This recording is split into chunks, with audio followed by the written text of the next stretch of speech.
Hello and welcome back to the Spiritual Sleepover with your hosts, Dana, Shayna, and Steffi, aka Spirit Sis. We are excited to be here. We're recording this before Dana gives birth, and you're listening to it definitely after. So send Dana some good, loving, healing, connective, juicy mama aligned vibes right now. Like if everyone can just send that energy out to her so she can receive it in the future, that'd be amazing.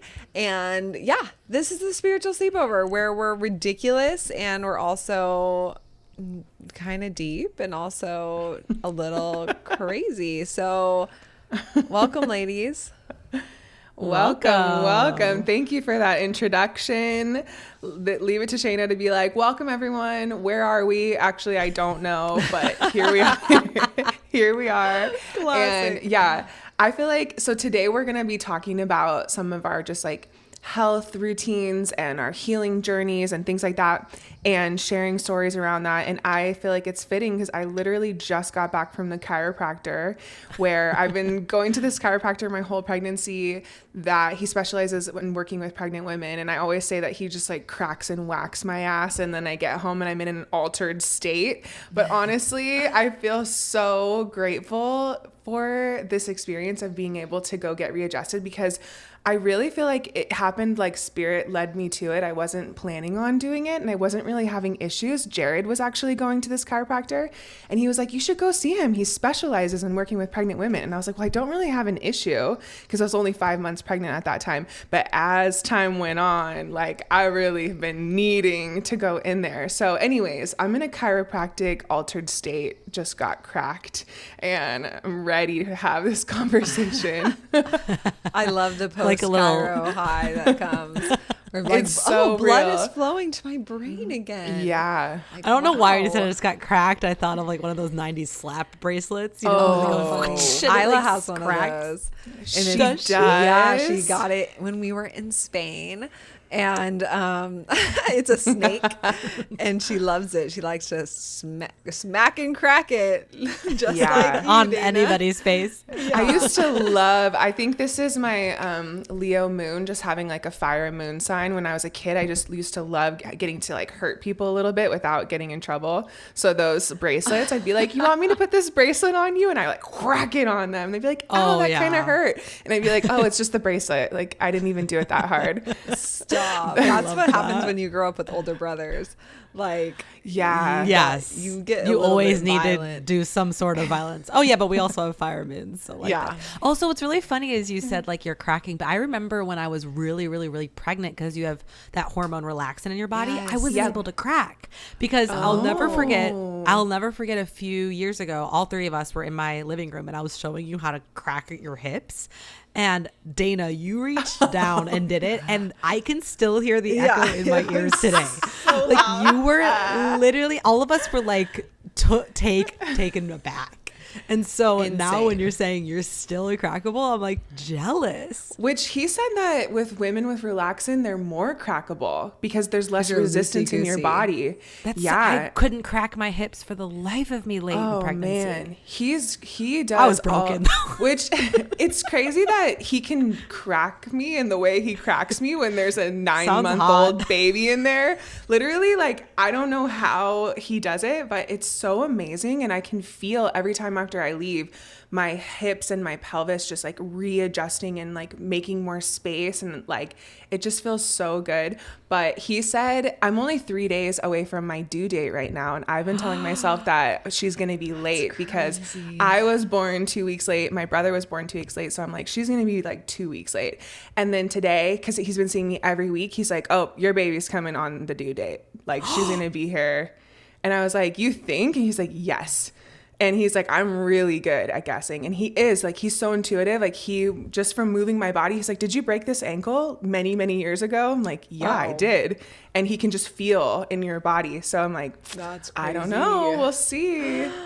Oh my gosh. Goodness. I've always thought that she was just going to be a cuddly little Taurus baby, but I don't know. All of the planets in Aries right now are moving too quick. So I was honestly, I'm intimidated by having an Aries daughter, fire horse with so many outer planets in Aries. But then I learned that Buddha, Siddhartha Buddha was an Aries. I learned that Ram Dass is an Aries. Ra Ruhu, of course, is an Aries, but he's spicy as hell. The founder of Human Design, if you're new to Human Design. But the fact that Buddha was an Aries, I'm like, okay, that makes me feel like Aries women are incredible. Yeah, I think I'm just intimidated by the power. You know what I mean? And like, that's my own thing too. Whereas I'm like a Taurus with like a lot of Aries placements. Like that seems like a better balance.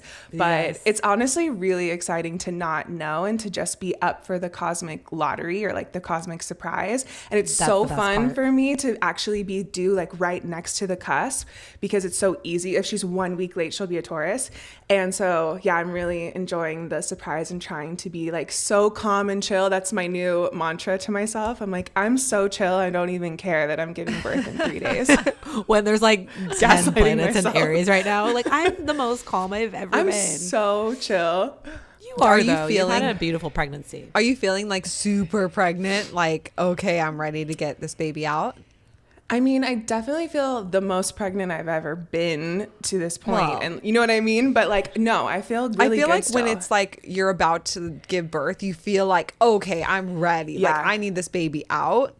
Like I don't feel that way at all. Okay. So and I've still been like, maybe you're not. That's what I said. And I've still been doing like workouts. Like I've been doing these like pelvic floor squats where you're down on the ground. Like I'm impressed that I can even do it at this point.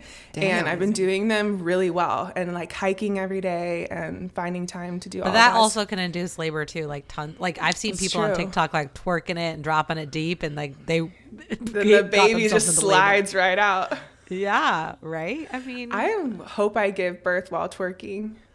Yeah, honestly, if there's all that Leo in your chart, I feel like it's appropriate. I feel like it's always a natural blonde who's like, I sneezed and the baby came out. And like, life is just easier. That is literally Shayna's thesis, which I don't disagree with. I really do think like how there's always that thing like blondes have it better, brunettes have it, or whatever the phrase is. It's like blondes have more fun in labor. Yeah. I honestly put that on a bumper sticker. I honestly think but it has to be a natural blonde, and that more rare. Exactly. Yeah. A natural blonde is gonna like, oh my God, it was just like happened. And so you have that working in your favor, Dana. So I have all the hopes. Yeah. But for just don't jinx me. Just kidding. I'm just like getting flashbacks of Shayna, you being as pregnant as you were, and you like calling me every hour on the hour, being like, we're like going through the charts, like astrology, human design. We're like, what's gonna happen? And I remember that anticipation was so intense for both of us. Like, and then when I was on a cusp too, and it's just it's so amazing and incredible to see your friends go through the portal, and then you're kind of the because we were pregnant at the same time, so it was like, what's gonna happen? Yeah. How did you two like stay patient or calm like in the days like on your due date and past? Like what was that experience like for you? Was it easy to come back to just flowing and accepting, or was it hard for you? That's a beautiful question. Yeah, so for me, I felt like I was just really focused on like my body and moving my body, like walking, but I did feel like, okay, I'm ready to like go all in on all the things that I've been kind of like, I don't want to induce labor early. Like I started collecting colostrum really actively. I started doing like curb walking or more intense walking in general. I started like bouncing on the ball and, you know, doing things Isla that still I was afraid. 10 days late. Yeah. She was 10 days late. She was 6 days late. Oh, okay. Because she was born on the 20th and her due date was the 14th.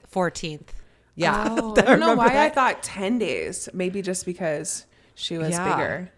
No. And Lucy was 8 days late. A week and a day. But also for me, it's so interesting because I did all the research with my one line in my human design. Like I had the dates and everything and prepared, and I couldn't physically do anything because I was so sick. Yeah. So it was a weird like mental battle because I felt very calm and ready. I feel like I've known I was going to be a mom my entire life because I'll put the cancer in my chart.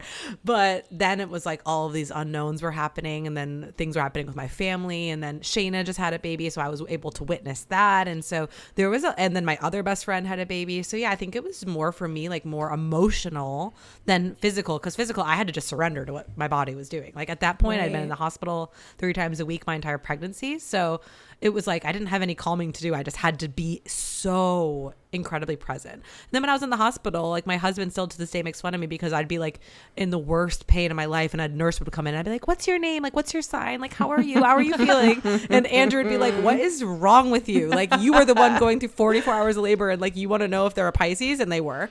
You know what I mean? Just so crazy because my Scorpio ass was literally fighting with the nurses and the staff. Like, I need a new nurse. Like, get out of here. Like, hold on. You said the exact opposite an hour ago, so like clarify. You guys are saying different things. Like, I was trying to. Shayna's the only person I've been to a hospital with that she almost got kicked out and arrested. Yeah, I literally did. But the difference between Scorpio justified. And Cancer right now in this conversation is so stereotypical. Hospital. It's amazing. I'm obsessed with you both. Cancer goes to a hospital and they're like helping the nurses, and Scorpio goes to the hospital and they're like, this is unjust. The system. Like, does anybody even work here? I could do a whole podcast episode of how you should react in the hospital, high and low vibration zodiac sign edition. Oh my God, you should. But then Leo, your very motivated, compassionate self is like, I want to do a home birth and I want to be in control of my experience. So I'm really excited to hear about that and hear your perspective, like after and in between and all of that. Like, I'm so incredibly grateful you're doing that, and I just can't wait to hear about how it goes. Me too. Like, I literally can't wait to know how it ends up going. But yeah, it's so interesting. Like, whatever your experience is in pregnancy, I feel like it's just such a spiritual journey for everyone, and the challenges and lessons that come up are so interesting to reflect on why they happened on a spiritual level and what they helped you learn. And I feel like obviously for everyone going through pregnancy, you can agree that it's this crazy mixture of inner strength and complete surrender, and they're so polarized. Like, on one hand, you have to be so strong and so dedicated to yourself and to your journey and to your baby, so there's like this inner like warrior strength that comes, and on the other hand, it's just like total absolute surrender. You have no control over anything. And you know, with your condition, Steffi, and going through that, like having to surrender your body, having no choice, like that is a really intense, karmic, powerful lesson that it's so interesting to reflect on, the fact that your soul chose that to introduce you and initiate you into motherhood. I mean, it's so amazing to see the level of strength that you needed in order to be able to surrender like that. It's like blows my mind. Thank you. I mean, like, I was a little bit of a martyr when it was happening. Like, why? Like, no, you weren't. I mean, every time I was with you, I was literally blown away by how graceful you were, because being sick like that constantly, like feeling nauseous constantly, is so challenging. You know, it's like being in extreme pain. Like, it's hard to even just have a conversation. And I feel like you were so graceful in that circumstance. I literally don't know to this day how you did it. Like, you just like saw spiritual me too, core. And like how often I was, you know, vomiting and it stuff, was like insane. Carrying on my bags. Literally you told us that you were throwing up like 20, 30 times a day and then more. And I was like, I can't even picture that. Like, how? Like, we're like, are you rounding up there? And like, then we were with you and like, oh, nope. That's counter like a bouncer. And you were like so casual about it and like nonchalant because you're so used to it. And so was Andrew. Like, Andrew, like, it wouldn't even face him at all. And it was so shocking to me that I was like, okay, this is another level of like resilience and freaking, like, I would be complaining so much. I just don't complained know how you all the time. No, what's interesting I too would have is been like way worse. I think I don't think I would have been able to do it. Like, it's just truly incredible that you. But to even that. like how this is a great like segue into what I wanted to talk about today. It's funny because I do think like the body remembers. And when I had norovirus like a couple months ago, it's crazy how it instantly got me back to that place of like feeling pregnant, like being pregnant, the lows and the frequency. And I instantly was like, I need to do some somatics. I really need to journal. I need to work through this because it was bringing me back to this place. And so what I saw the other day, which I really wanted to talk about, did you end up watching the video, the Leanne Rimes video? No. I forgot to send it to you. Okay. I was like, did you send it? No, I don't think I did. There's a viral video that was circulating in the past month, and look it up if you want. But basically I saw it come up on my feed, and Leanne Rimes is having some kind of renaissance. Like, I don't know what's happening with her, but she's been like all over my specific. What were her songs? As in, how do I live? Was that it? And no, Can't Stop the Moonlight. Yeah, she did the songs in Coyote Ugly for sure. Okay, like so the first song is not hers. She sang the song from Coyote Ugly like the girl pretends to play I don't like to be alone in the night, but I think it was Leanne Rimes that actually wrote that song and sang it. Yes. Okay, anyways. So she was doing this thing called like human reprogramming, and all you see is like her laying down on a table, and it's this finger that's really deep in her jaw, like in her upper jaw, and it looks like he's like massaging like this pressure point, and she's kind of like in pain, like you can see her body tensing. Then all of a sudden it like hits, and she starts like inconsolably crying, like like release. And I was watching this in real time, and I was like, this is incredible. Like, it obviously hit some kind of somatic thing. You know, she's sung for a living. Her jaw is probably holding so many emotions of her concerts and her success, and now she hasn't been doing it a while anyway. So I'm like having this epiphany, and then I read the comments, and there's so many freaking haters in the comments being like, what an overactor, this is the dumbest thing I've ever seen. And I was like, wow, I think it's our duty as spiritual light workers here to discuss how important these things are on our body, because our body keeps the score. But more importantly, these exercises help us like move into a spiritual space where we're understanding like our physical body holds the trauma of our emotions. So anyway, I started like thinking about all of my experiences that were incredible and amazing, and how we should share them, because watching that and seeing this woman who clearly was having a moment. But I'm curious, when you two watch it, like, is she acting? I just or not? tried to find it. I couldn't. Oh, you did? Well, okay, it's so crazy because do you guys know the podcaster, like spiritual teacher? Her name is Blue.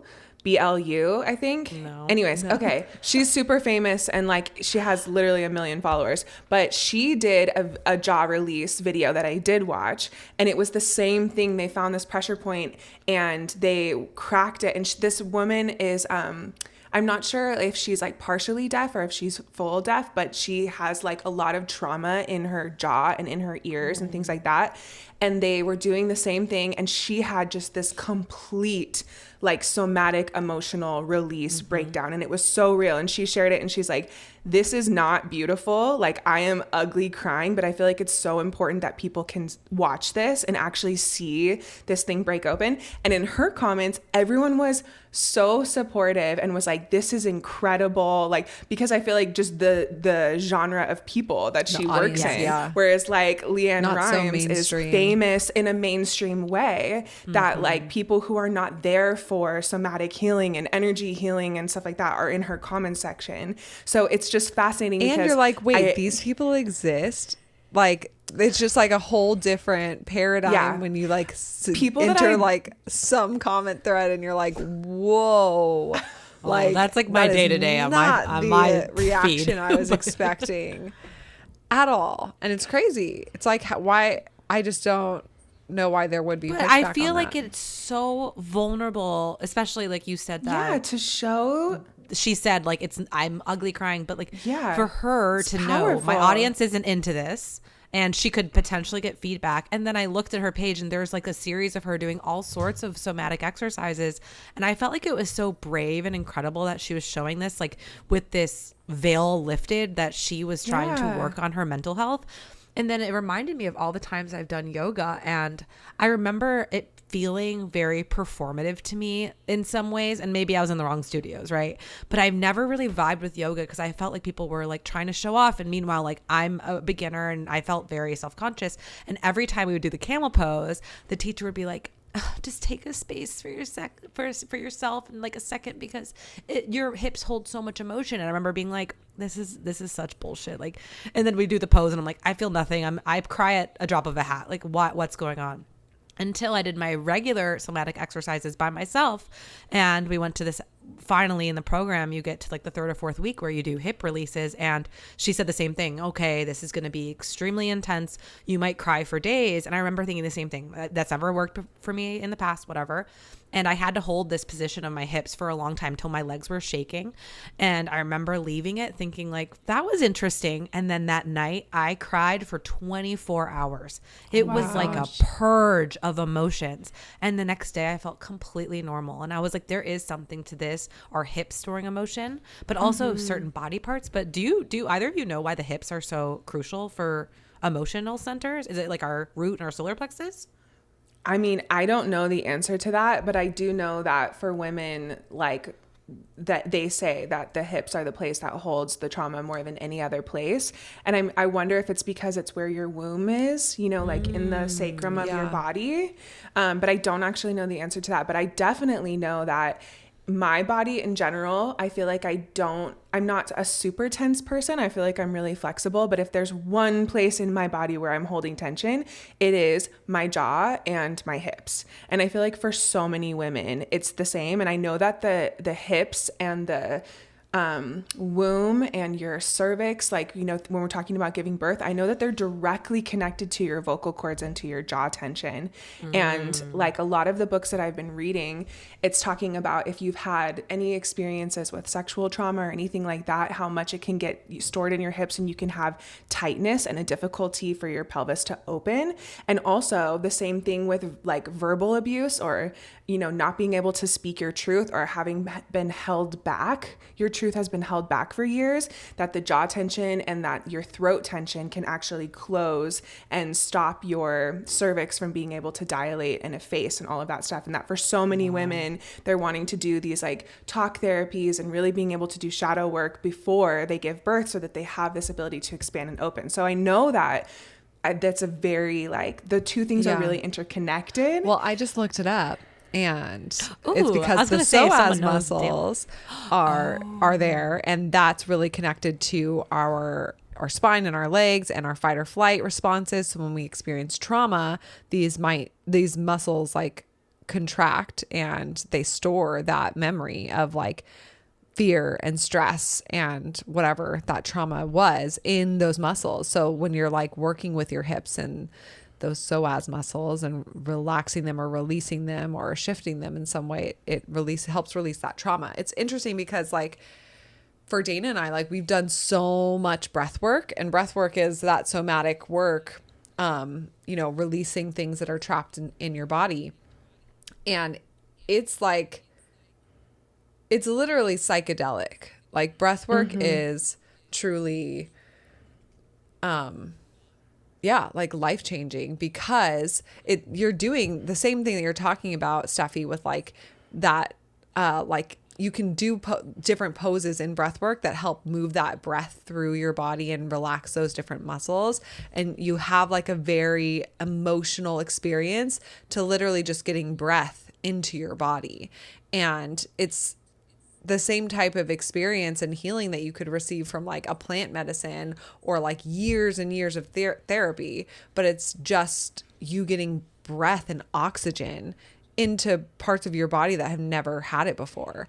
And being in an altered state, like outside of your mental frontal lobe state and into a more like hypnotic, animalistic, mammalian type of brain, that mixed with the intensity of breath and the oxygenating. And like, you know, it reminds me of what you were saying, Steffi, like you're holding it till you're shaking. Like there is kind of this threshold that you need to reach in order to be able to open it up. And so if you're like just trying to go Exactly. It's like a workout. And then like when you're past that threshold, you've sort of like opened a door into your and own you don't body. even realize that you're doing it after that point. It's so crazy to me because I am not like a workout bitch. Like I do not enjoy. You're not?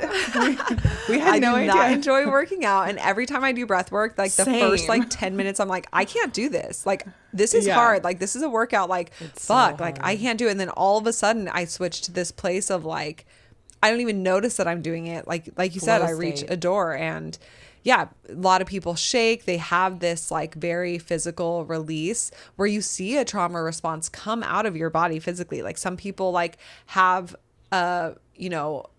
freeze response where they like their body freezes up, or they have a fight response where like their body starts thrashing and they like literally need to get that response out of their body, and it's literally their nervous system unwinding and releasing that trauma. And it's so crazy because I have not done breath work in a few years because I was pregnant, and it's been on my list. I've been like, I need to do breath work. It's so freaking healing. And then I just keep putting it off and putting it off. But Just like a workout. This is your insane. Yeah, exactly. Just like a this workout. is your sign.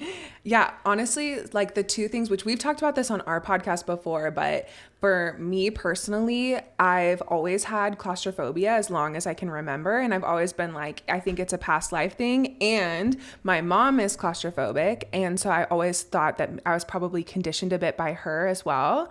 And so my whole life, I'm just like, yeah, that's just like something, but it didn't come from my experience. And then in breath work, this one time, I had this super powerful experience of being shown a memory of when I was like 2 years old, like a memory that was not something that I remembered before.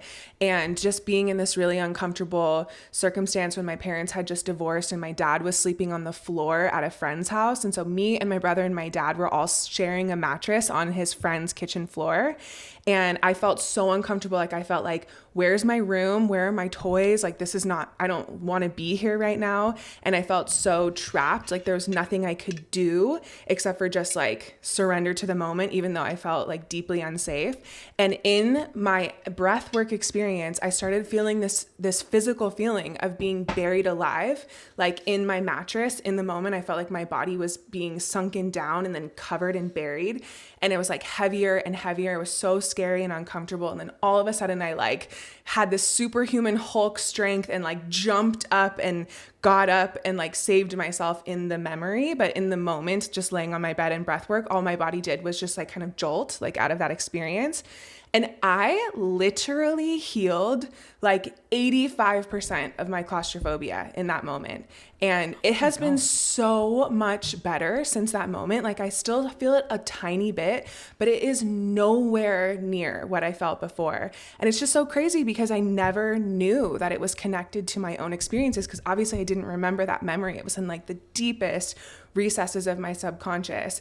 But it's just so, I'm so grateful for that, because honestly, like since then, I feel like my life is like completely different. Yeah. Wow. Also, how incredible that both of you have been able to access this on your own. Like you are able to facilitate healing on your own.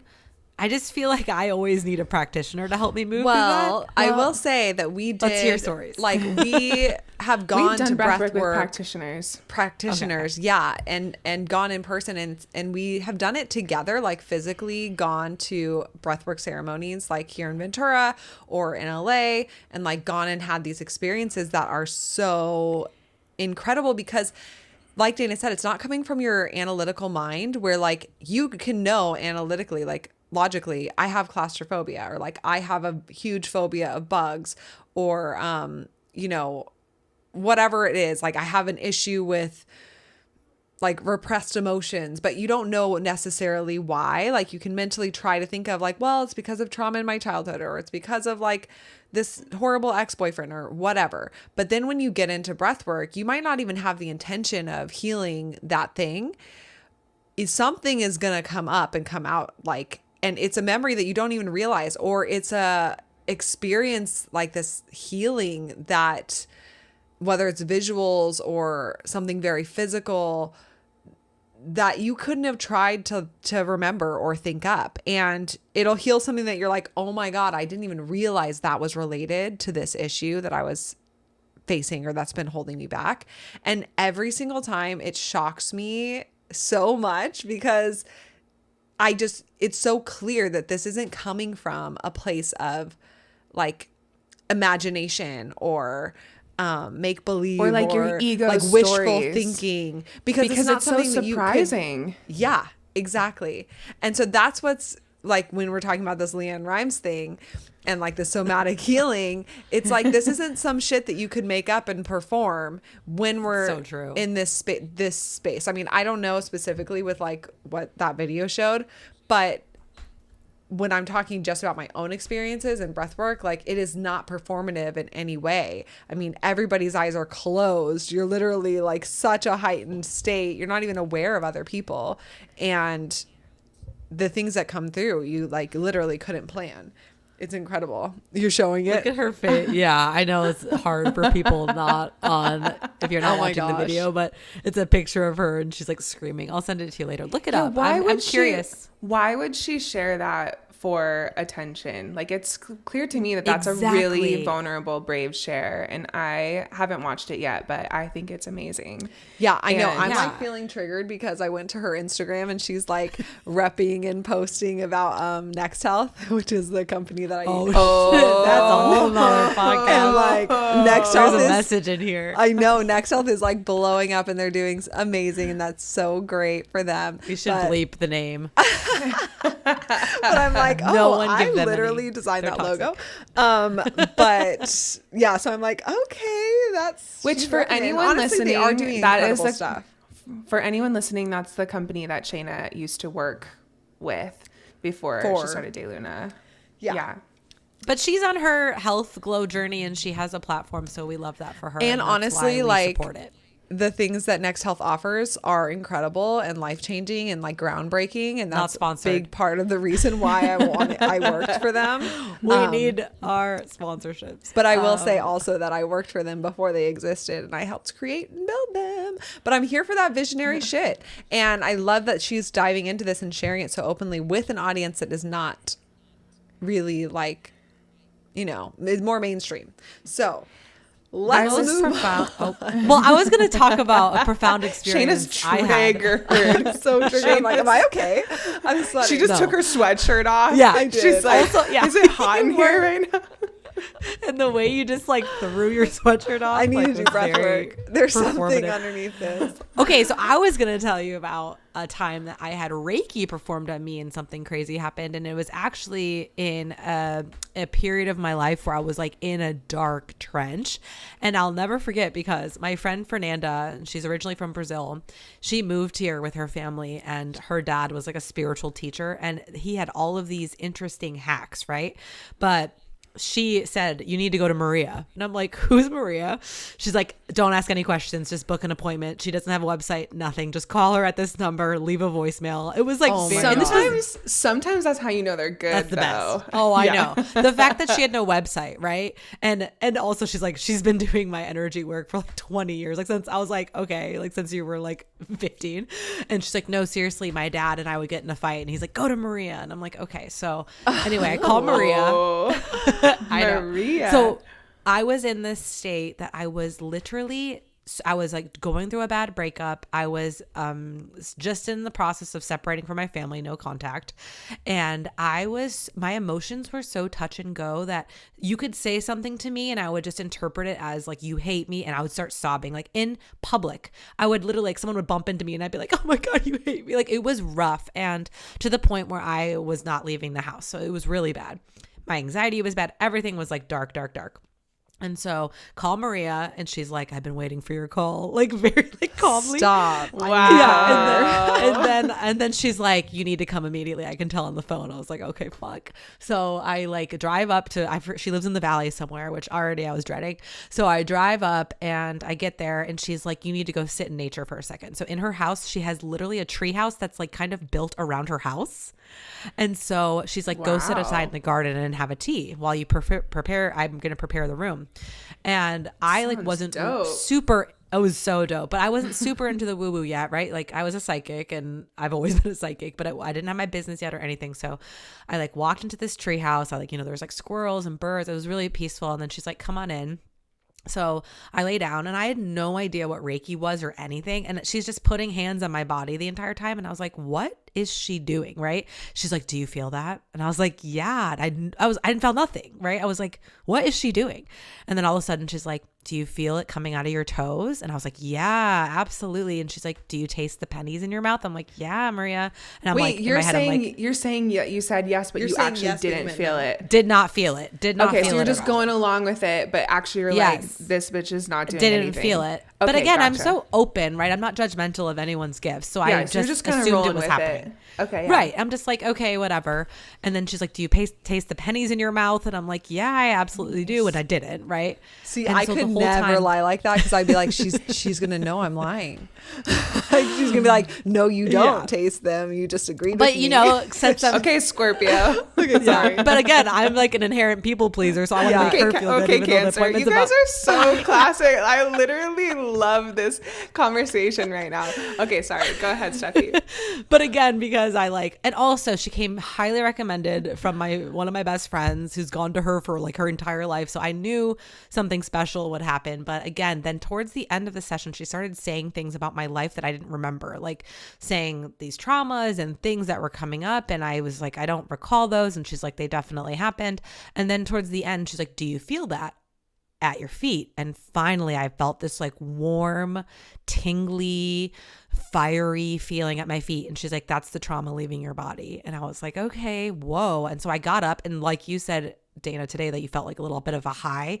I felt like absolutely I could not drive. I felt like I had like literally had pounds of liquor. I was so high. I was like spinning. She's like, go to the treehouse. So I have to go back to the treehouse. I like can't drive.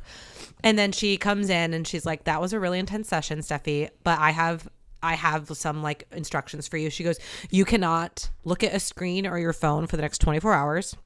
You can't be around anyone else for 24 hours. You need to go home, and this is the diet you need to drink, and this is like the tea, and this is that. And she's like, this is very strict. I'm not kidding around with this. Like, all of the work I just did could be undone. It was very like witchy. And I was like, okay. I was like, I'm done. Fine. So I get home. I put my phone in the other room. I don't turn on the TV. I just sit. And then all of a sudden I'm like trying to cry because I've been crying, and I'm like, okay, I'm going to journal. I sit there and I can't even muster a single tear, like nothing. And I'm like, like trying, like I'm alone. My roommates weren't home, and I'm just like trying and trying and trying and trying to cry like the holiday. And I cannot. And then all of a sudden I'm like, I'm going to work with the earth. So I like just channeled the earth, and I channeled like these roots in the ground. And all of a sudden, my entire apartment building started shaking. What? And it was an earthquake. Yeah. Stop. So Shut the fuck up. So I run outside. You witchy bitches. I know. And so this you and Maria, I mean. Yeah, right. So this huge earthquake happens. And then I like can't look it up, and I'm like thinking like, what's the Richter scale on this? Like, what's happening? And then all of a sudden I fall asleep, and I wake up the next morning, and it's like 4th of July. And I go to this party where my now husband is at. And like we talk and start and meet like, your husband? Start and basically meet Andrew the next day. Wait, you better tell this so nonchalant, like, oh, the story. I just remember it literally shook the world, shattering, like changed your whole life. Met your husband. Move under my feet. And it was the biggest earthquake to this day. It was the biggest earthquake to this day I've ever experienced in California. It was like a 6 or 6.5, 7 or something insane. Like it was like there was property damage in a lot of areas of LA. And anyway, I believe in that shit, but I have had experiences since with Reiki, and no one does it quite like Maria. But I'm going to Maria. I don't even know if she's around. Like I haven't. Like I don't even know her number. Yeah, who knows if she even exists? She has a tree house. That's one of her tools. She's like, you need the tree house. Like I want that as one of my tools. Yes. Anyway, I just thought that was such an interesting experience. And then after that, I felt so emotionally stable, and I felt like I was completely healed. Like it just took that one time. I went back to her since, like maybe once or twice, but yeah, it was crazy how that happened. Wow. And then you met your husband the next day. You had literally like a complete shift, that so much so that the earth quaked and shifted timelines, and literally met your husband the next day. Wow. Yeah. That is wild. Yeah. The first time I ever had Reiki, I was like probably 18 and I just had a really bad headache. And this like hippie girl from New York that my friend met at Burning Man, she was like, oh, you want me to give you Reiki for your headache? And I had never heard of Reiki. And she like laid my head down in her lap and didn't touch my head. She just put her hand near it. And I felt that this warmth and like a tingling, and literally my headache went away in like the first 10 minutes. And I wasn't sure at that point if it was just because it felt so good for someone to just give you their love and attention and have like so warm, like come put your head in my lap, like just helping you. You know, I was like, is that the medicine? And I feel like the more that I learn about Reiki, that is part of Reiki medicine, is the fact that it is this like universal light and unconditional love force that we can help facilitate healing with that level of unconditional love and light energy. But I mean, since then, I've had tons of Reiki sessions that have been so powerful, and that feeling of energy like flushing out of my body and through my feet and clearing out that energy. I felt that so many times. I felt that from long distance Reiki that I've done on Zoom, that I wasn't really sure if it was going to like work or if I would like feel an energetic change. And I felt that sensation of just clearing out, like literally like water rushing through the bottoms of my feet. And it's interesting because sometimes Reiki for me has been really subtle, where it's like you just feel clear afterwards. You just feel good, but it's not like a huge like shift or a huge powerful experience. But one time when we were in Costa Rica for our first retreat that we ever did, I did a craniosacral therapy session with this healer that was at the retreat space that we went to. And so she was doing this kind of like release around like your spine and your head and the fascia and stuff like that. But she was also doing Reiki, and she was also super intuitive. And it was so interesting. She was like, I really like working with essential oils and like these plant medicines that are in the essential oils. So I want to read to you the oils I have, the properties they have, and I want you to tell me which one you think you need, and I'm going to rub it on your back. And so she read through all of them. And when she read cinnamon, I was like, that's the one that I need. But I was like, I don't want her to rub cinnamon on my back. It's going to fucking burn. Great. So I said something else. I was like, I think the lavender or whatever. And she goes, oh, okay. And so then she starts putting the oil on my back, and it's burning. And she's like, I know you said you wanted lavender, but I really felt like you needed cinnamon. And I was like, fuck, I do need cinnamon, but I just didn't want you to rub cinnamon on my back. And it started burning so intensely that I literally was like squirming in my bed. And she's like, I know, I'm sorry this burns, but like, this is what you need. And I was like, it's true. Like, I did need that. And then all of a sudden, you guys, I swear I experienced like a vision and also a physical experience of these giant fucking angel wings, like bursting out of my spine, out of my back, out of the fire. These huge angel wings. And I felt like I like transitioned into like a higher freaking state of my life. And she said, do you feel these angel wings? And I was like, holy shit. Like her and I were so connected, and we cried together. Like by the end we were like hugging each other. God, and it was so powerful, but also that shit fucking burned. Like it was an initiation into a higher realm. That's the whole story. BRB running to get cinnamon right now. Yeah. Yeah. Another time someone put peppermint oil on one of my nipples at Burning Man. They did not ask my consent, by the way. Yeah. A girl, just a random girl. A Burning Man statement. I know. And I literally, I was so pissed. I was like, excuse me. Like, I know that you like are just thinking that you're having fun, like girl to girl, but you need consent for that, because that shit burned so bad. And even if it didn't, that's like your nipple.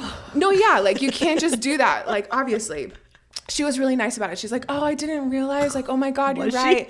No, she was nice about receiving me scolding her about consent, actually. Like, she really, like, took it in. She took it well. Got it. No, she, like, accepted what I was saying. What kind of personality even does that anyway? Like, I have peppermint oil I'm about to rub on people's nipples. And she was like, peppermint nipples or something like that. And literally just, like, I was on my bike, like, driving past her. And she literally just, anyways.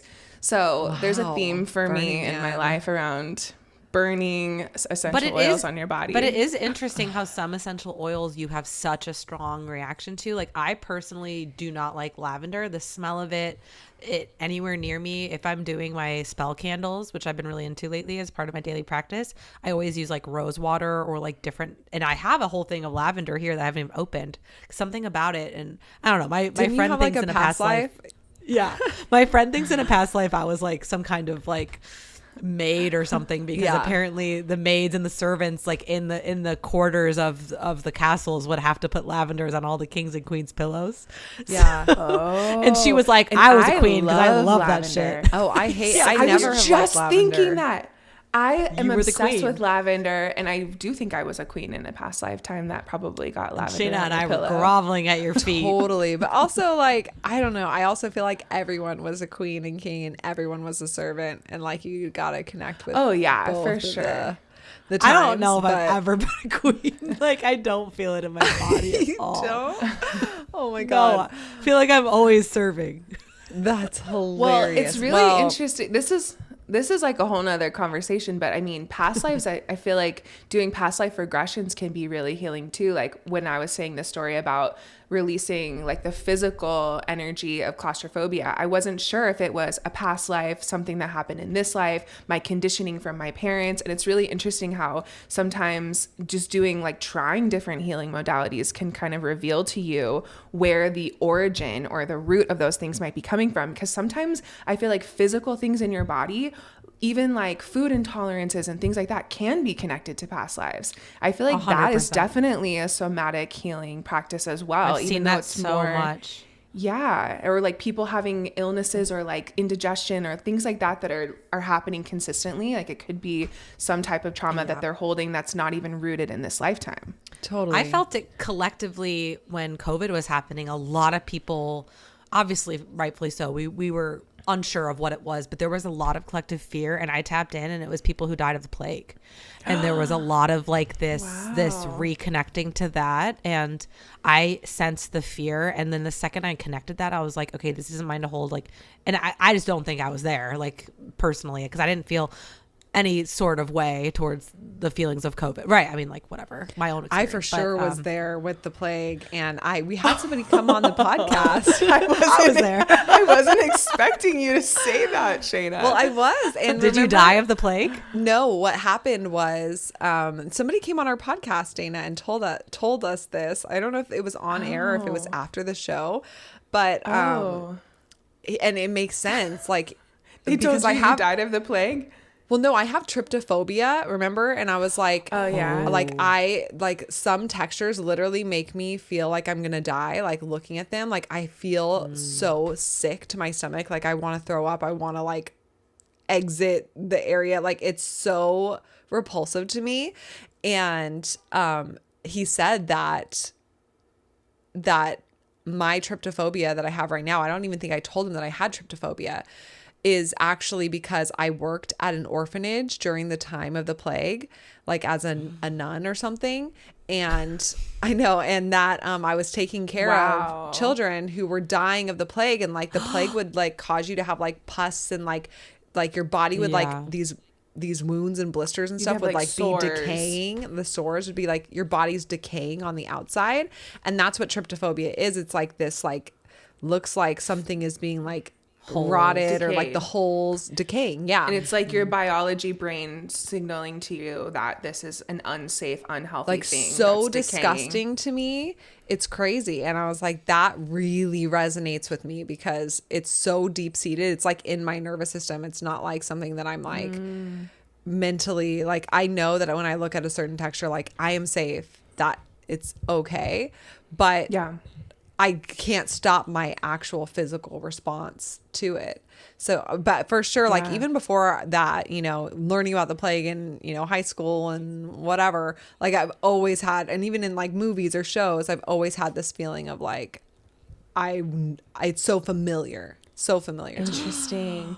And like Steffi, since you facilitate past life regression and teach about that, do you feel like when you're specifically triggered by like a time period piece, like you're watching a movie and some people are really connected to that time and some people aren't, that's obviously like a past life thing, don't you think? Yeah, almost always. Yeah. Like if someone has, and what's really interesting is it usually always tracks with astrocartography too. Like I've had so many clients be obsessed with this certain part of like Egypt or Europe or certain time period in wherever, like Mongolia, and then we look it up and it's like, yeah, but yeah, it always has something to do with the past life. And a lot of times like fears of how we're gonna die are most always from past life stuff, and it's not like we're projecting that. We're not conditioned by anything other than maybe just a little bit of past life remembering, which is really You want to know what's crazy and gonna sound insane is that I feel like I'm so connected to my like future lives, like how time isn't linear. Like I feel like I can tap into the feeling of like this being a past life and like me having a subtle remembrance of the lessons that I'm learning here and being like, oh, in a past life I was like, you know, whatever I am right now. Wait, remember when I gave you a past life regression the first day I met you, Dana? Do we remember what the lesson was there? I feel like it was one of our very first podcasts never together. Forget. I'll remember that for the rest of my life. Well, they were Shayna's past lives. I remember. But what exactly was the lesson? You want me to tell you? There were two. One. Oh, sorry. It froze for me. Steffi and I can see and hear each other, right? Yeah. Okay. It's just you, Shayna. Sorry. Yeah, I couldn't hear anything you guys just said. So we were talking about. I was saying, do you remember your past life when I did it for you the very first day? And I said, what was the lesson? And Dana said, I could tell you everything. Oh yeah, Dana could recap it all. I mean, I remember it all. Like Brian was my horse in a past life, and I was a little girl, and we like survived together out in the woods. Like I was lost, and then we starved to death and died together. And he was my horse, and I still like see that like all the time. I'm like, you're my horse, and when I'm mad at him, I'm like, you're just my horse. And then when I'm like happy with him, I'm like, you're my horse. But wait, when you're upset with him, you're like, you're just a horse. But then when you love him, yeah, exactly. That's cute. Slytherin. I love that for you guys. Yeah, I know. And then there was one where one of our best friends, she was my wife in a past life. Yes. And then there was another one where my mom was my daughter, and I was like a super sexist dad. And in Morocco, farmer. Yeah. And how do you remember that? Why do I not? Oh, I obviously know why I don't remember it, but I'm impressed that Shayna remembers them. Well, they were just so like vivid and clear, and also like I could not make that shit up. Like what? Yeah. But yeah, I feel like I've had a lot of different past life, regressions, but also like experiences where I've been told about a past life or experiencing a past life, like in breathwork. And I love it. I'm here for all of it. But yeah, I'm just not in that paradigm mindset of like people who are like, no, that's not possible. It doesn't exist. Like it's like too close-minded for me. I'm like, you don't know everything. What are you, God? Like you are. Yeah, you are God. But like, it's interesting. Open your mind. This time that we're in right now, as we're shifting into this state of awakening, and like the old patriarchy and the old paradigm is crumbling and a new world's being built. It's just such a fascinating time, because I feel like there's like multiple frequencies that you can be experiencing the world through. And while we're so interconnected with our technology and with our media, we're able to share stories and share our perspectives more easily. And people are able, like for us three here, to be able to tune on this show and to be able to broadcast our stories, like that was never accessible until really, really recently. So on one hand, we've never been more connected and, attuned to each other's stories and stuff. And on the other hand, we are living in completely different timelines and frequencies from other people that are existing right now in the same exact time frame. Like we want to do a podcast, I know, on like the manosphere and like the last of the patriarchy not crumbling, but like clawing its way up to the top. Also, you know what I mean? Like there's just so many, like, billions of people on the planet that are experiencing such a different reality than you are, like, regardless of your privilege or anything, that I'm like, every time that I learn about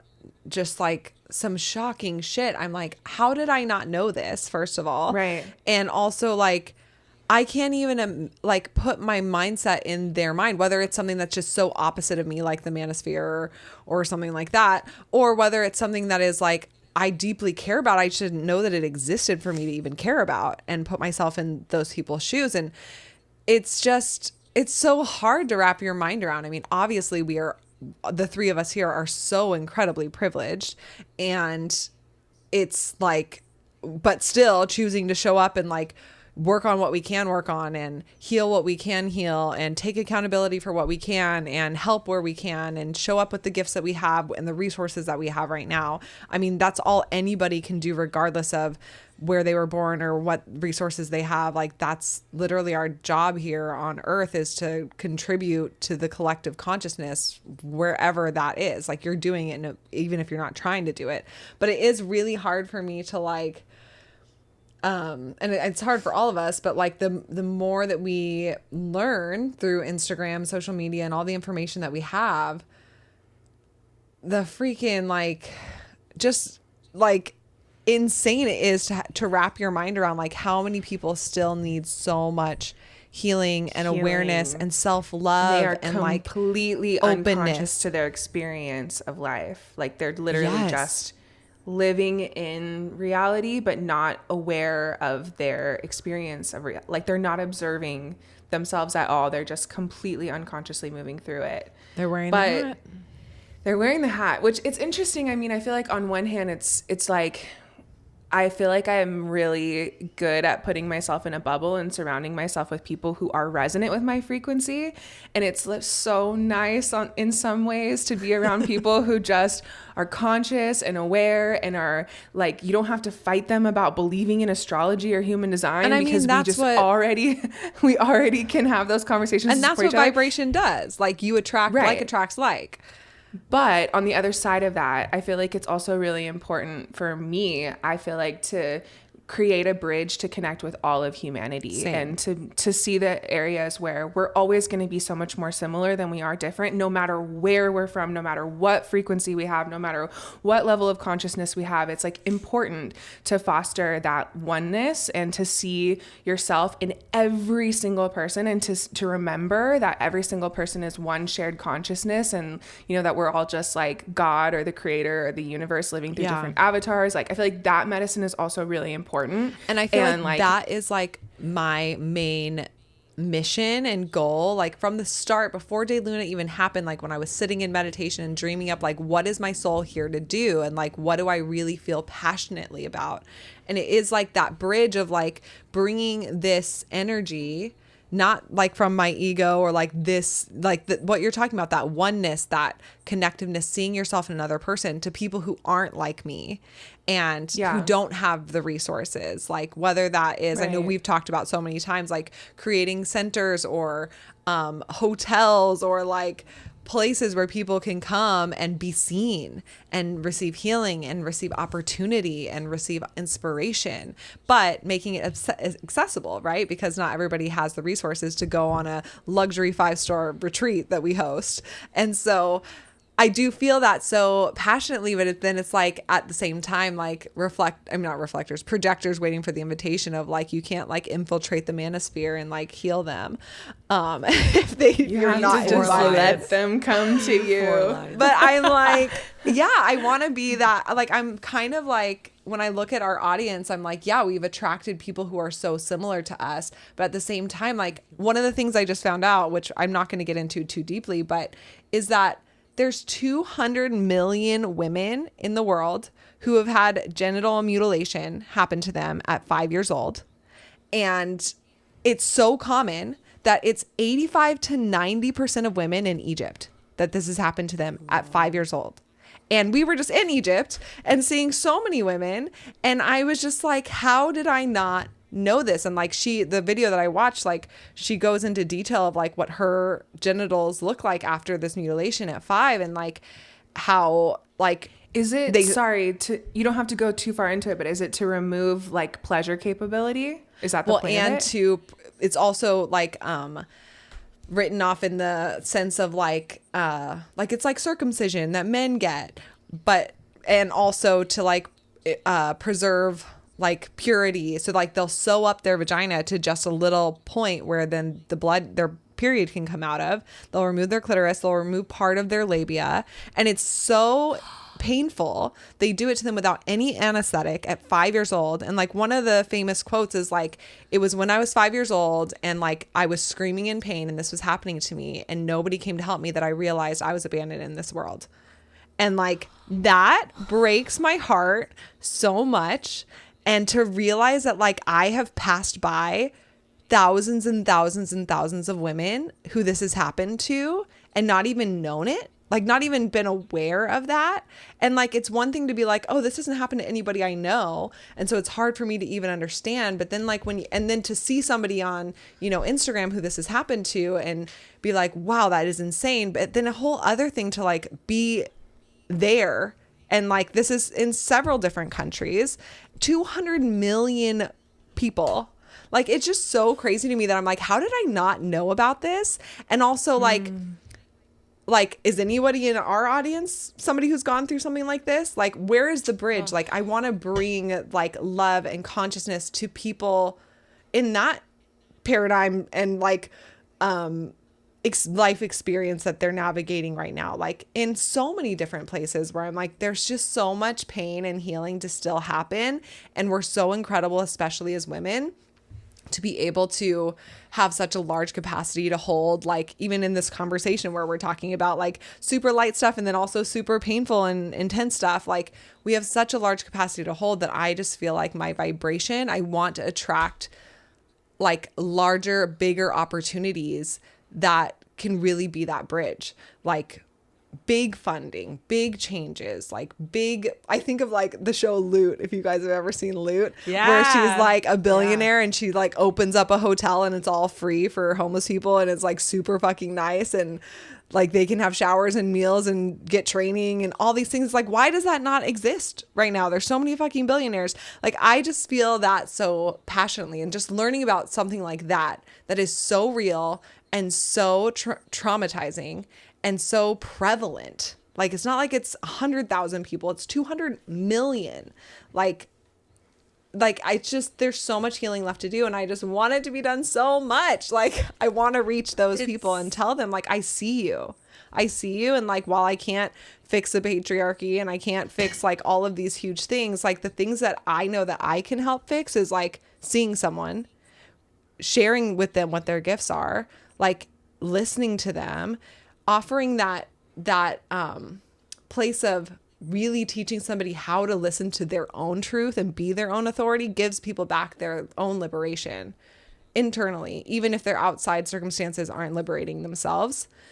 And yeah, I'm just like ready. So maybe this is my like message to the universe. Like, let's fucking go. Like, I'm sick of it. Like, everything that I learn is just so infuriating. And it's like, we're ready. Like, we're ready in the masses of people who have been doing this work and have been having the resources to learn about themselves. Like, it is a privilege to be as spiritual as we are, as, having these different healings and even knowing about the different things that we know about. Like, how you don't know what you don't know, right? Just in the same example, like, I didn't know about that. Like, people just don't know about human design, or they don't know about the fact that they are a sovereign being that can be their own authority in their life. It's just crazy. So that's my soapbox. Every spiritual sleepover, there is one. And I'll step down. I don't think it's a soapbox, Shayna. I think it's true that's on your heart, and it's something that you've thought about for a long time. And so you're sharing your purpose and your gift and why you're here speaking. I'm so passionate about it. And I'm also fucking and enraged. It's meant to be. Like, if you're thinking about parallel universes or future lives, like, this is already existing for you, and there's a way that we can make this happen. You know what I mean? And I truly believe, like, if you have something on your heart like that, it's going to happen. So I think agree. that is a beautiful gift you can give to people. And I've been trying to work on like spreading my light to people on several different platforms of TV and YouTube and things like that. And it hasn't quite been received. And this is also That's like so not true. about me in any way. No, but that's I'm so saying true. sometimes it doesn't catch up as, even though you have the right intentions, sometimes it just is not ready to be perceived. And so I do believe there is a divine timing element involved in all this. Like we are ready to see people and to share and to give, and to the reciprocity should be there as well. But sometimes it's just like, they ain't ready. We can be ready, but they ain't ready. That's so true. It all goes back to LeAnn Rimes because what I That was bitch, I'm gonna look up her as well. because what I was just saying about like, it feels so safe and good and comfortable for me to be in my bubble with people who are on my same frequency and who already know human design and who already know astrology and it feels so safe sometimes that I have to remember, like, yes, this is home base, but also if we're going to grow, we have to create that bridge. And like what we're saying of LeAnn Rimes being able to share this out into the world to an audience that she knows is not going to get it, that is an act of bravery. And I feel like, Steffi, what you're saying of like wanting to branch out on YouTube, wanting to branch out on TV, I feel like you're so brave. I would never put myself in that position because I'm way too much of a chicken to be like lit up in the comment section. And I've heard you say so many times, like, if this helps one person feel less weird or feel inspired, or even just be like, that's kind of cool, I have a question about that, then it's worth it. And I feel like it just takes bravery to expand out and to create the bridge. And it also takes energy and effort to learn new things that we weren't aware of before. Like Shayna saying, like, it's important to foster all of those things and to not stay in our comfort zone, because there's never been a more important time for us to grow. Did you look up her chart? And she just sparked this entire podcast. Yeah, we should send this to her. Well, what's really interesting is I kept on hearing August, so I just assumed she was a Leo. Do you have any?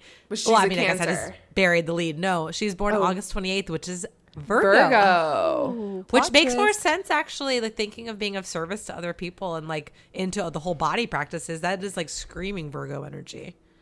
Yeah. Wow. Interesting. But I'm gonna need We're gonna You need need more more details? information. We're gonna Okay, need can we follow-up. play a game? Yes. Can we play a game? Okay. Yes.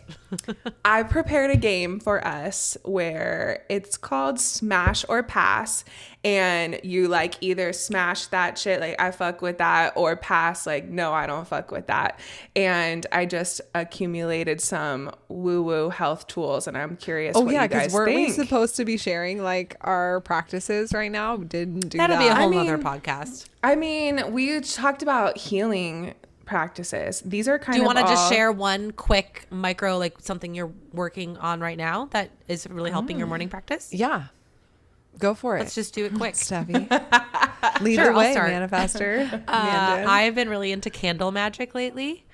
And so I have been lighting like different candles and spell work and infusing them with different herbs and things like that. And I do that daily just as a supportive practice for my morning and what I'm manifesting in the day. And then Shayna and I have been doing our morning manifestation practice where we speak and script in future what we're grateful for, but also what we're wanting to manifest. Which I and didn't even tell calling you, it. Steffi, but we, in our last bestie ceremony, we broke everyone out into pairs and had them trade phone numbers, and they're doing the magical morning practice like every day for the month of April. And so many people are like, oh my God, I love my partner. Like these messages are amazing. And I'm like, yeah, my partner is Steffi. It's also incredible. it manifests things so quickly. Yeah. I feel like when we did it last time, we got pregnant at the same time. We pulled in all of these crazy things for our businesses. Like it was wild how quick it happened. Yeah. Okay, wait, I have a question. What is like candle infusing? Like how do you like actually technically do it? I mean, I have it sitting here. Like you have a candle, but then you like burn something in the candle? Like, how does it work? Yeah. So like I just pulled one of them right now. So depending on whatever the vibe I'm feeling, like purple for me is more like intuition. I'll do yellow for I was feeling a little sick the other day. I did yellow. I'm also manifesting a house. So I do brown for like security and grounding. And so I'll either like I'll drip an essential oil depending on what I want. So to sweeten up the spell, I'll put rose oil on it. Or sometimes I don't like lavender, but I'll do like cinnamon, or sometimes I'll get like literal stuff from outside, like leaves, and just make an altar. And you can also do all kinds of herbs. Bay leaves are great. You can write a manifestation on a bay leaf and then you burn it with that intention in mind. And these spell candles are super small, so it literally takes like less than an hour to burn them. And where do you get your spell candles? Like, you can just get them online, just search I got like these spell candles. I don't know. I don't recommend a place online. I got mine in a like esoteric store. Cute. I But love that. I mean, I'm sure they're on Amazon, but it's like, do we support that? I don't know. I personally just recommend going into like a crystal shop and just asking if they have spell candles. And I like them like all different colors and things like that. I love that. Okay, Dana. How about you two? Mine is boring because I'm pregnant, so I already talked about this, but this is literally what I've been the most focused on, is doing workouts, pelvic floor workouts, and exercising, doing a pregnancy. I've been following a pregnancy workout my entire pregnancy on this app. And this is big for me because I am not a workout person. So I am a meditation person. I'm a journaling person. I am a person who goes for nature walks and connects to nature really deeply, but it's not about exercise for me. It's about connecting to nature normally. And so when I got pregnant, my midwife was like, giving birth is a labor and like in really intense, laborious practice that is literally like a marathon, and you need to be strong. And so she was like, I want you to focus on building strength in your quads, in your core, and really having really firm control of your pelvic floor, being able to be really strong there and also being able to really relax it, all of these things. So I've been doing this pregnancy workout this entire time. I've been dedicated to it, even when I'm tired, even when I've worked all day, even when my feet are swollen. I've like shown up for myself. And it's felt so empowering, and I'm really proud of myself because I do not work out normally. And I've never held a practice, like a physical practice, in my entire life for so long. And yeah, so I don't know. Maybe this baby is an Aries. Yeah, she's making it work out. But she has Aries in her chart. Her Mars is in Aries. She'll have Aries. Yeah, she'll have a lot of. So that's Aries. also very in tune with body work and things like that. So that's right. Amazing. Yeah. So it's been really great, and it's so interesting. I feel like with birth in general and with like the health stuff around it, I feel like the spiritual side of preparing for birth and the emotional side come really naturally to me, and the sides that feel more challenging or outside of my wheelhouse are more physical. So I've been really focusing on nourishing the physical, and I've been really focusing on eating protein and like my diet and things like that. And that might sound so basic for people listening, but for me, like living in a purely energetic realm, it's like a game changer. It's my first time in my life that I've ever felt this like connected and strong in my body, that I've lifted weights for this long, all that. My gosh, yeah. That's so wow. awesome. I know. And you're building a baby and building a body. So that's really incredible that you can do that for her. And I think it's helpful just because like there's so much information and there's so many different practices that we've used over the years. Like there's so much going on collectively. Like it's so easy to feel overwhelmed and to feel like you're not doing enough, and to then connect in with like and hear from other people like this is the simple thing that I make time for. And even as a mom, or even pregnant, or even navigating all of the different options of the shit that I could do, like these are the things that I feel the most supportive for me. Like I think it's really helpful to hear both of your practices. And for me, I think like it's also connected to being a projector in human design. One of my close friends in the desert, he's a mental projector. And he asked me 2 years ago, he goes, do you ever just feel completely disconnected from your body? Like you don't even have a body and you don't even know what to eat or what to do? And I was like, all the time. He's like, you're the first person who's ever said that. I was like, really? Like, have you met Shayna? Yeah, he's like, when I first like tell people like, do you ever feel disconnected from their body? They're like, what are you talking about? So like as a projector, I feel like I live in the energetic realm. And anytime someone's like, I'm having this health issue or whatever, I'm like, oh, well, have you gone to a Reiki healer? Like, oh, have you done breath work? Oh, have you learned your human design? Like I go straight to these energetic tools. And so for me, it's been like an embodiment practice to literally get in my physical body to work out. It's so simple for other people, but for me as a projector, it's like revolutionary. So I feel like there are any projectors listening, like getting in your body and finding ways to connect with food, because it just isn't natural for us not having a defined sacral. Like I could take or leave food for sure. If I could take a pill and just get nutrients, I would do that. So this is like the first time that I really had to think about like the nutrients that I'm getting. And for me, it's like funny, a whole like, life lesson. I love food, but I like it from the chef's point of view side. Culinary art form. Yeah, where I'm like, I want to go to a really good restaurant that's like known for their like good thing because the chef is amazing, and like I want the insight. You want the lore. Yeah, I want like the artistry and to taste their masterpiece, because that I think has been my biggest practice, is to rely on like other shit doing good shit for me. Meaning, like, you know, like we're talking about going to a restaurant and put like that on a t-shirt. Yeah. Other shit doing good shit. Like so in this example with the restaurant, like I don't need to be like know how to fucking make the best whatever like lobster ravioli in the world. I like can go you to like want a to restaurant receive somebody else's expertise. Yes. So like for example, every morning while I'm washing my face, I put on like 432 hertz music and let the healing vibes of the music do whatever they're meant to do on me. And I don't need to know how it works. I don't need to know like who the artist is. Like I can just trust that this is doing the healing for me, if you will. And my part in that is putting it on and consciously like choosing to receive. So I do that while I'm washing my face. I really found ways to be efficient because you have to as a mom. And so my like time that I get to wash my face, part of my biggest practice is putting that on. I do a lot of gua sha in the morning, and I do 50 jumps, and that really just helps like things move. I stand on a vibration plate.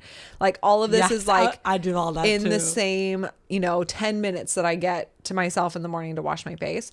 And then I always start my day with hot water because I'm hot thirst.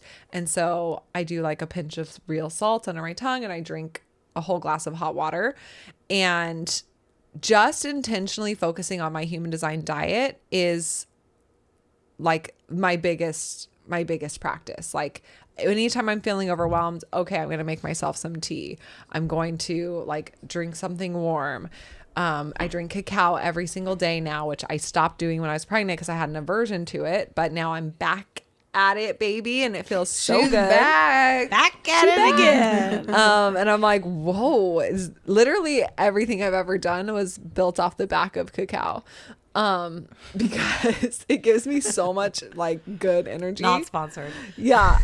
She wants other shit to help her shit. She's trying to outsource her shit. She's trying to delegate. Let the healing medicine of Mother Earth heal me. Like cacao, like I don't need to know everything. I can just receive. And if that feels triggering to you and you're listening, this is your message that you need to receive more and stop cock blocking yourself from receiving other people's already perfected genius plant teachers that are there to support us. We have so much support. Like nature, every freaking plant in nature has some incredible healing property that works on human beings. When you learn more about that, you start to realize that there is support everywhere, all around. And I feel like that's really healing, because in this capitalistic society where you're on your own and you're supposed to be hyper independent and self-sufficient, a lot of us, our healing journey, we close ourselves off to receiving. Like there's so many people I know that feel really uncomfortable getting a massage or going to Reiki because they just have never laid down and allowed themselves to receive. Like there's so many people who won't invest in their own vitamins or in their own, things for themselves, but they'll invest it for their children because they realize how important it is for their children, but they won't do it for themselves. So I feel like that lesson of like learning how to receive and seeing that there's abundant support everywhere for us is a huge quantum leap for a lot of people in our healing journeys. And I feel like we all have areas that we can expand. World, like, do your research. Like, like I get my cacao from a place where they work with the farmers and they're really good to them. Like, and the money goes back to them, like nonprofit. Like, I'm not saying that like, I'm growing cacao beans in my backyard, but like, this is supposed to there's so much. Yeah, this is not short. Okay, you have like is this part play the game. Play the game. Smash or pass. I am interested, but also like we gotta wrap this up. Okay, you're like smash my or pass in 10 minutes. I have a defined route. Okay. Well, actually, don't you do Dana? Okay. Dana does. But you're a Manjan and you're over it. All the Manjans already left except for you. So. Okay, listen, bitches. This is a lightning round. Smash or pass muscle testing. Like where you muscle tried doing test. it and it didn't work, so maybe pass. Okay. I feel open to it. Smash, but I've never done it. Wait, Okay. Smash is good. Yeah, like you'd fuck with that. I mean, I'll fuck with it, but honestly, I tried it. I had someone do it to me, and I did it to myself, and it did not work. Yeah, I feel like maybe it depends on your design, like if it's gonna work or not, Or just like how open to it you are. Okay. Okay. Cool. Next up, smash or pass yoni eggs. Pass. Yeah, I would say pass too. Okay. Next Wait, up, what's yours? Oh, I've never actually used a yoni egg, but I'd like to try it actually. So I smash yoni egg. And what about muscle testing? It just doesn't interest me. I feel neutral about it. Okay. But, Yeah, that's how I felt. Okay. Next up, smash or pass consuming your placenta after birth. Oh, I thought I was smash, but turns out I was pass. Yeah, I like had intentions of smashing, but I'm gonna encapsulate. It's so gross to say smashing when we're talking about eating our placenta. Jared told me yesterday that he's gonna eat some of my placenta capsules. That he wants to. Okay. I was so honestly shocked. people like fry it up with butter and eggs, so it's like you my know? friend literally doula at a birth and he put it in a smoothie and everyone present at the birth there was like drank 20 the smoothie people. ceremonially. I could not. When he told me that story, I was like, so you're saying is you're all cannibals? Like I like love both of you and would literally take a bullet for you, but I think I would draw the line at like drinking your placenta. Yeah, you know what I mean? I might consider having one of your placenta pills, but drinking it, but you haven't smelt it because I have smell cognition and I literally got everything encapsulated. I got the tincture, I got all the things, and I went to take my first pill and I got a whiff, and literally my whole body was like, I'm a cannibal. Like I'm eating myself. Like I cannot. I can't. Andrew called mine carne asada because it was like in the freezer, and it was like he's like, when are you gonna get rid of this carne asada? Stop. Wow. That's okay. I'm trying to find the best ones so that we can wrap this up more quickly. But smash or pass fasting or intermittent fasting? Pass. But I have a sacral. Depends on your design.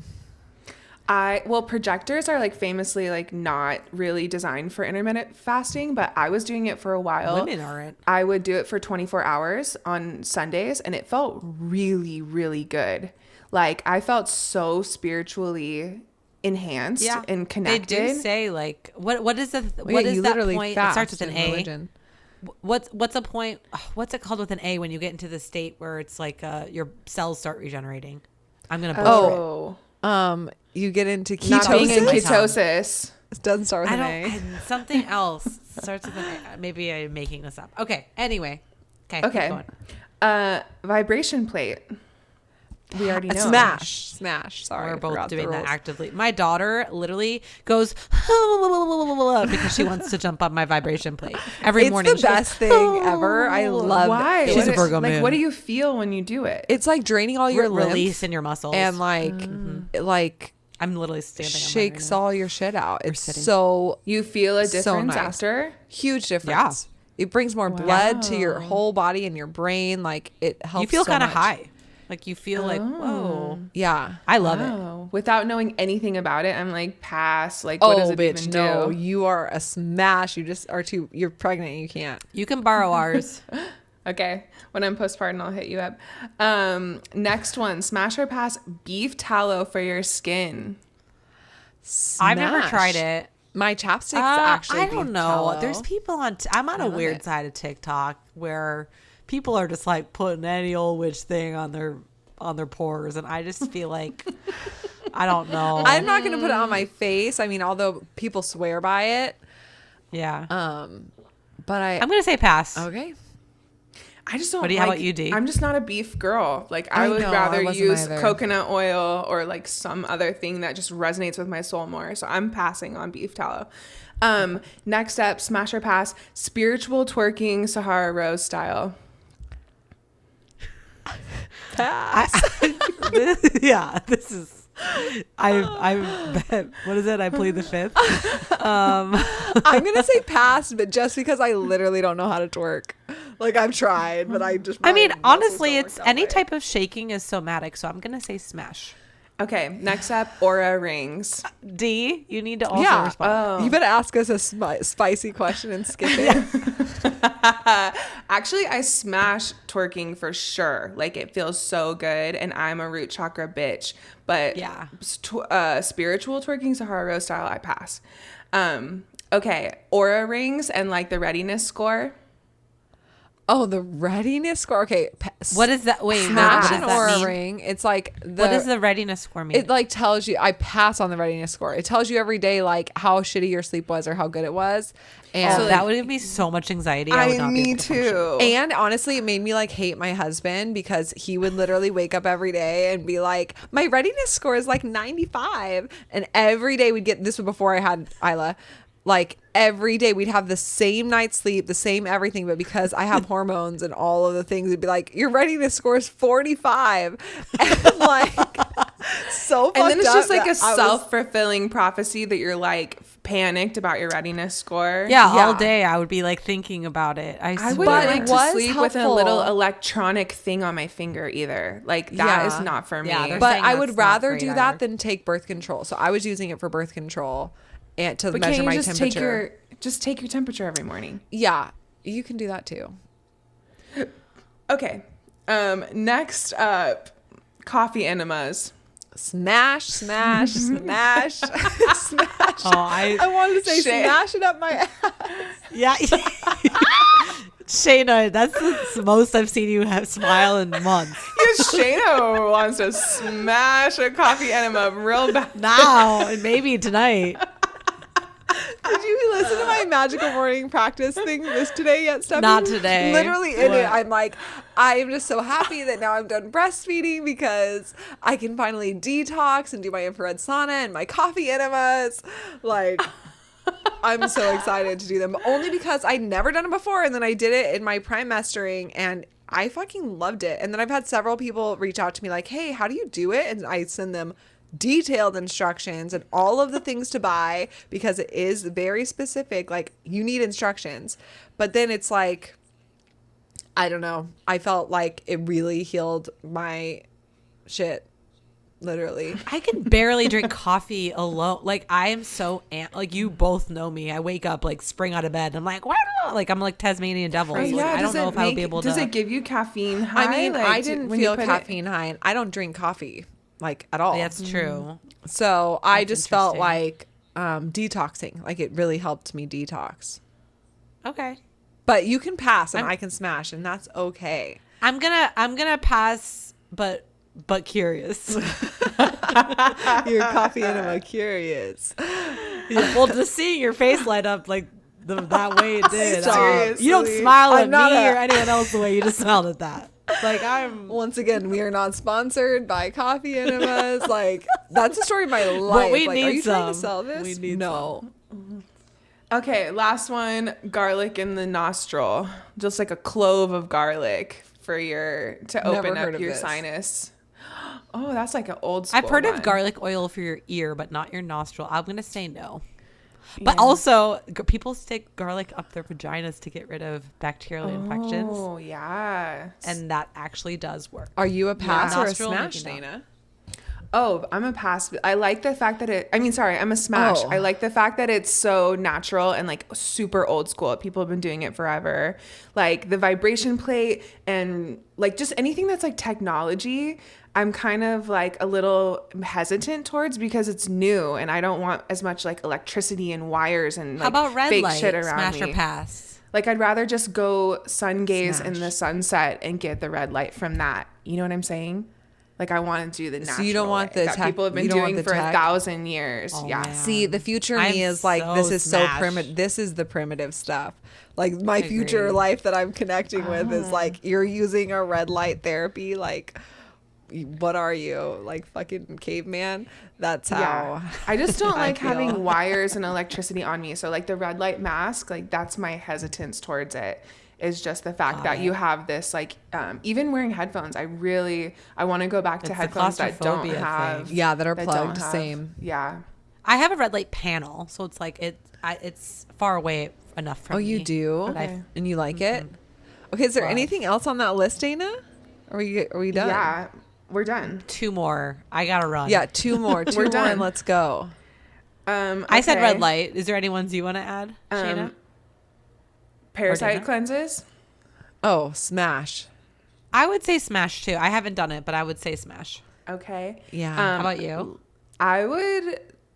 I'm scared, but I would smash that. You know what I mean? Yeah. Like I don't want to, and I have never done it, but I would. Last one, yoni steaming. I've never done it, but I neither. would definitely smash. I smash that all day. Does it help with your periods and stuff? Yeah. And it helps just like, I mean, there's different, like, did you guys, after you gave birth, do a sitz bath Yeah. Yes. with herbs and all of that? I mean, it's kind of like a similar concept. Like you Yeah. just, I love that. the herbs and the Okay. steam Okay, and smash all or the pass this podcast. Pass. Let's fucking go. We love you guys.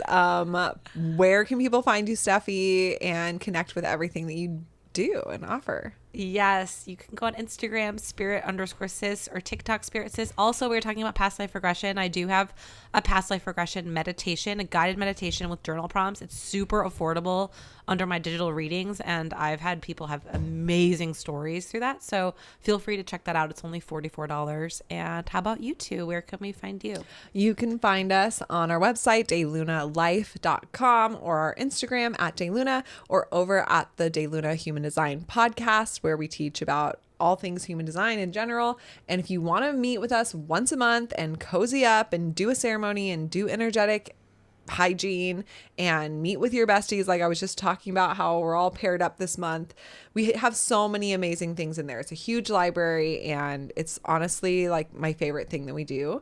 So that's called Your Human Design Besties, and you can find all that information linked below as well. So yeah, this was fun. Thanks for This episode is dedicated to Leanne Rhymes. No, Hell yeah. And go listen to actually one of her songs. Go actually do better than that. Go watch Coyote Ugly. deal.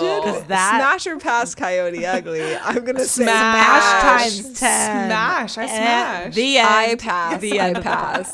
All right. Hopefully we can do an outro to a song. No, we can't. We don't have the copyright, but imagine it, because it would definitely smash. Imagine it. Stop. The end. We love you so much. We mean it. Till next time. Bye. Thank you for tuning in with us today. If you like this video, be sure to like and subscribe to follow along and learn more about human design.